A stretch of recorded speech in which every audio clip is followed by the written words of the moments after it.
let me make this perfectly clear. I am not at all convinced I can take you in a fight, and I am not even going to try. I am perfectly content knowing Tia Carrere could beat my ass.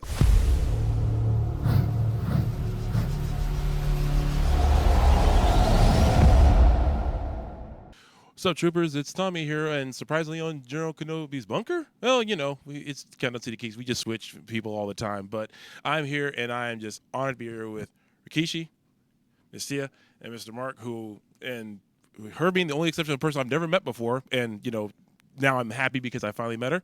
Huge Relic Hunter fan, by the way. First of all, it's an honor to be able to talk to all three of you. Thank you so much for being here. So, for all of you, you've had these amazing careers just all throughout the years. Is there any one moment for any of you in your entire careers that sticks out as the best? For me, not the best, because I feel I try to be present as much as possible. So I like to believe that wherever I'm at that moment is the best moment. So right now, right here, right now, with all of us is the best moment. So thank you. Ha! Ah. And the secret ingredient is. I have to say, after doing this for 40 years, to look back and to just take the moment to breathe in and be grateful for every step along the way as I'm sort of working through a one-woman show I'm working on right now, and I'm also writing a script for a movie that I'm starring in, writing, producing, directing. Thank you. I let Mark read some of it on the plane yesterday. I'm known for my physicality, but I started out as a writer in school. Like, my creative writing was like my A class, and so to be able to use my mind and to create conjure something from nothing on a blank page is very exciting to me, and it's very insular too. You're there and you go and you do the work, and it has nothing to do with the fanfare on the outside. It's very internal. I find that very rewarding right now, and I love that feeling of using a different muscle than I usually do. I guess my answer would be embracing the moment. I always believe tomorrow is never promised. We know about the careers and all that, but for me, it's just what holds for tomorrow. And so I'm blessed to be here, amongst you all, and it's these moments that, for me, making memories. You know, very humbled and appreciate all the fans that show up. I never knew like years later, Island Boys autograph would mean something. And so I never, we always kind of think about, things like that, how blessed you are to, to have fans like, you can't even call that when you're a young kid. You know what I mean? You just a kid. And then through the career the opportunity that was given, the hard work has, pushed through. And here it is years later, we're sitting here with some of the greats I see on television, and we're having to enjoy each other's presence together, and so it's a blessing. These moments mean a lot to me. Fantastic. I mean, I think all those are great answers, and everything, because yeah, well, there's that too, and I'm grateful for whatever I can get. Let me tell you. So I do have a question for each individually. Let me start with Mark. With the resurgence of the Crow lately, and the recent film, however you feel about it is how you feel about it, but there is also resurgence of it in the comic book form. Would you ever consider writing a Crow comic? I would not, but I would be so happy to read whatever James O'Barr comes up with. Yeah, I love him, and I love that story. To love someone so much that you would come back from the dead. Well, hello. May we all love people that much, So there you go. And for Miss Tia, me and my brother used to have a thing where we called Relic Hunter the first live action Tomb Raider. That's what me and my brother always called it. And the funny part was he saw the show before I did, and because when I was a huge Tomb Raider fan, he used to tell me, dude, it's nothing. Watch this, and he got me hooked on it. So, would you ever consider a revival of Relic Hunter with you writing and directing it? First of all, I agree. I think Relic Hunter was way more fun than Tomb Raider ever was. They had all this money and they had all these like stunts and stuff, but ours was funnier. Ours was more charming. Like me and Nigel had a blast, and like all these little quips and great chemistry. So I think they took themselves way too seriously. We were supposed to do a movie, and I was bummed when the movie came out. Their movie came out because like, oh, that took all the air out of our tires. Just bummer timing. Because I think Relic Hunter the movie could have been great. And it would have been a blast to shoot.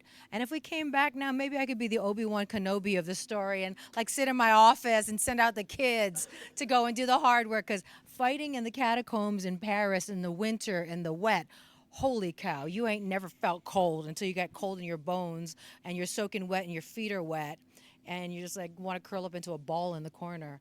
And it's punishing, all of us physically have done, action and I've gotten hit, by accident. Like people go, big, huge 6'5", stunt guy goes to take a swipe at me. I come down, I come back up, but he's got such a long reach. He clips me in the jaw with his elbow.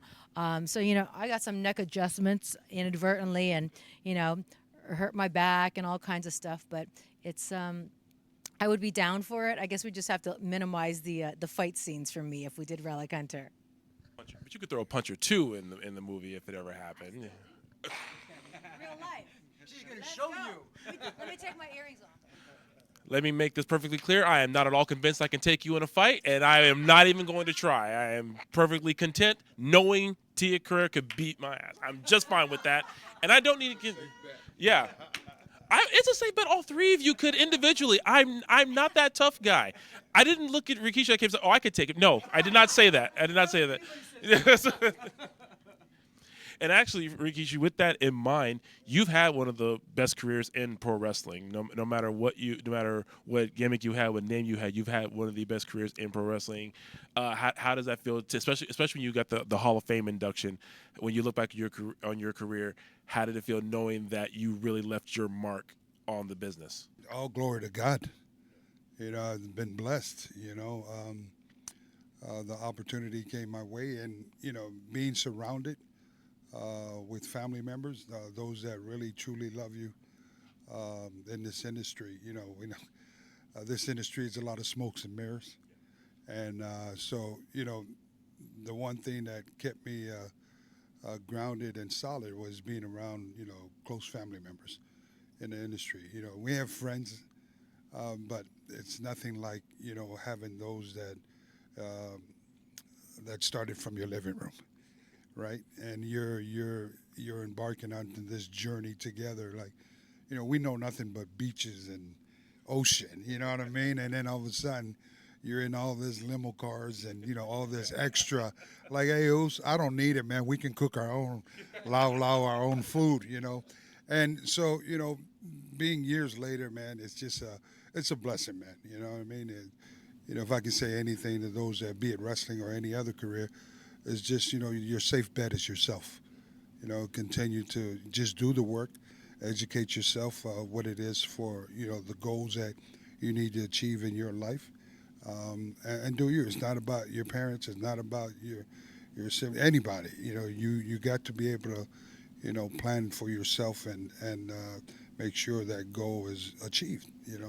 That's where you don't have nobody else to blame, right? It's okay to fail. This industry, I had 6, 7 gimmicks. And I mentioned this on the AEW documentary. I mean, the WWE documentary was.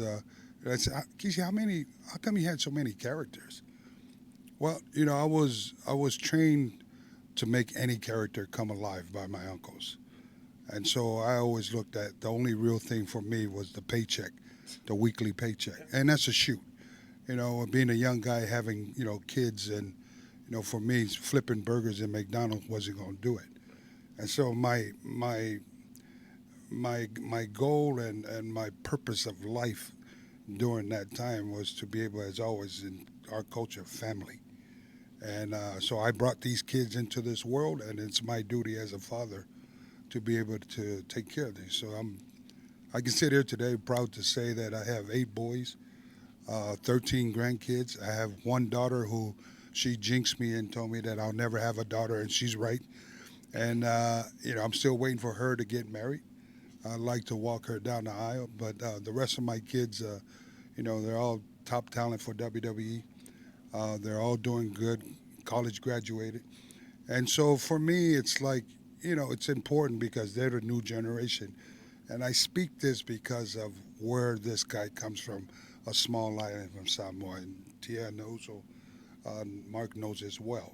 It's an opportunity for us as islanders when we come to this big United States here, when we're so used to just our, and we're okay with it. Yeah.